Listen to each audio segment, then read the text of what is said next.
Assalamualaikum warahmatullahi wabarakatuh. Selamat pagi, selamat siang, selamat malam, dan selamat lainnya untuk siapapun yang akan menonton video ini. Pada pertemuan kali ini, aku ingin membahas salah satu topik yang sebenarnya sangat krusial bagi kehidupan kita, yakni pola hidup sehat, terutama bagi kita para pelajar. Dan sebelumnya, mungkin barangkali dari kalian belum ada yang mengenal diriku.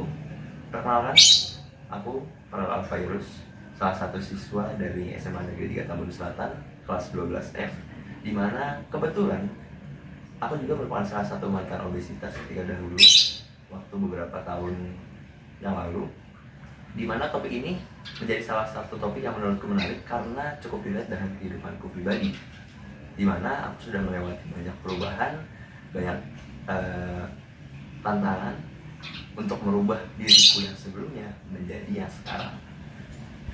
Di mana topik kali ini sebenarnya kita bagi menjadi tiga segmen yang sangat krusial, di mana aku membagi segmen ini juga berdasarkan kehidupanku pribadi yang pernah aku alami.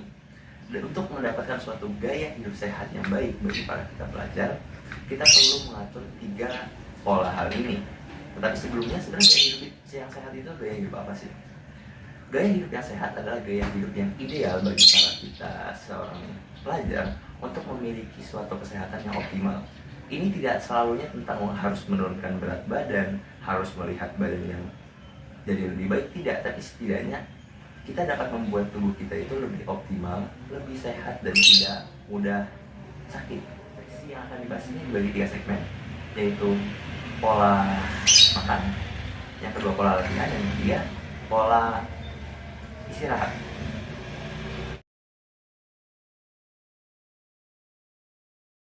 Oke, di pola pertama yang akan kita bahas kali ini adalah pola makan.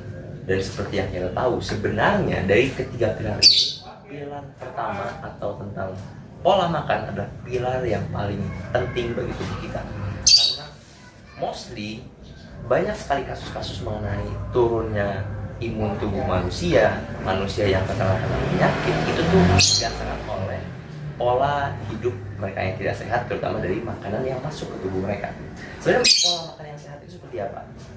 Jadi gini, dari salah satu research yang ada, di mana jurnal yang aku baca adalah The Nutrition Source, di situ tercantum bahwa pola makan yang sehat adalah ketika kita mampu memenuhi kebutuhan makronutrisi tubuh kita sehari-hari, seperti karbohidrat, protein, vitamin, dan lain sebagainya. Mungkin kalau misalnya kita lihat dari makanan-makanan yang bisa kita konsumsi seperti daging, telur, dan juga ikan, itu untuk sumber protein kita. Terus juga kita bisa membutuhkan karbohidrat dari nasi juga, itu tentunya makanan pokok kita. Dan satu lagi mungkin vitamin dan serat kita bisa dapatkan dari sayuran. Tetapi banyak orang justru malah meremehkan hal ini. Di dalam jurnal itu juga disebutkan bahwa untuk menciptakan pola makan yang optimal juga, itu perlu menghindari makanan-makanan yang sekiranya tidak diperlukan bagi tubuh kita, seperti makanan-makanan cepat saji, makanan-makanan instan, makanan-makanan berminyak, dan juga minuman-minuman yang manis, karena tentunya tinggi gula.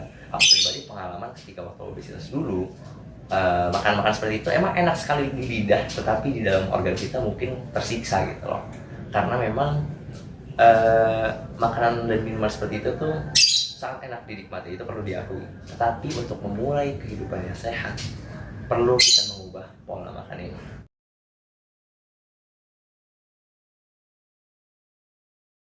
Nah, di pola kedua ini, yakni pola yang menurutku juga pola yang paling menyenangkan, paling seru bagiku, karena sebenarnya ini bukan yang paling susah untuk dijalani, yakni pola latihan.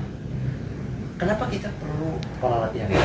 Jadi gini, tubuh kita diciptakan dengan kapasitas kemampuan fisik, dan juga sebagai kita yang pemilik tubuh kita ini, kita perlu menggunakannya secara aktif. Contohnya seperti berolahraga. Nah, kenapa ini diperlukan? Karena ketika kita tidak menggunakan kapasitas tubuh kita, terutama untuk berkegiatan aktif seperti itu, kemampuan dan kapasitas tubuh kita ini justru menurun dan juga melemahkan kesehatan tubuh kita itu sendiri. Sebenarnya anjurannya bagi kita para orang-orang yang ingin mencoba berolahraga itu, berapa lama sih? 2 jam kah sehari, 1 jam sehari? Tidak. Berdasarkan riset yang ada, di mana aku juga sempat baca jurnal dari WHO, mereka menyarankan bahwa kita itu perlu latihan setidaknya 75 hingga 150 menit per minggu, bukan per hari. Kalau misalkan kita bagi, dan juga ini secara pengalaman gue juga tentunya, aku prefer untuk latihan 3-4 kali seminggu. Kan banyak tuh yang latihan kira-kira sampai 5-6 kali lah dan lain sebagainya. Kalau menurutku pribadi itu kurang optimal bagi kita. Tetapi gini, kalau misal kita coba latihan hanya dari 3-4 kali seminggu, maka satu kali latihan itu hanya waktunya sekitar 30 hingga 45 menit. Dan menurutku itu bukan waktu yang lama untuk kita habiskan. Karena gini, untuk kita para pelajar, entah main game, scroll TikTok, dan lain sebagainya, itu bisa berjam-jam. Kenapa 30-45 menit aja kita pakai olahraga itu nggak bisa? Berarti ada yang salah di bagian kitanya dalam atur waktunya.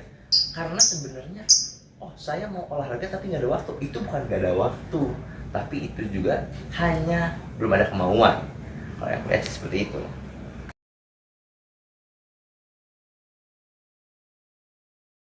Oke, kita masuk ke pola ketiga, di mana sebenarnya pola ketiga ini merupakan salah satu pola yang paling sering dilupakan, yakni pola istirahat.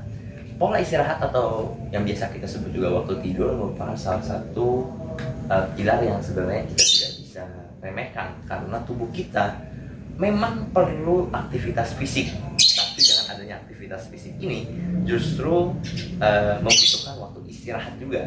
Karena gini, berdasarkan salah satu jurnal yang pernah aku baca juga dari The National Library of Medicine, itu tercatat bahwa sebenarnya bagi kita terutama para pelajar itu tuh perlu waktu tidur kurang lebih setidaknya 7-9 jam dalam waktu satu hari. Bagi kita para pelajar ya mungkin ada aja yang sukanya nongkrong atau sukanya main game sampai malam, sampai subuh, sampai nggak tidur. Sebenarnya kebiasaan seperti ini nih kita tidak bisa melihat efek sampingnya di dalam jangka pendek. Kayak mungkin besoknya, minggu depan, bulan depan. Enggak, mungkin ketika puluhan tahun setelahnya barulah kerasa ke tubuh kita.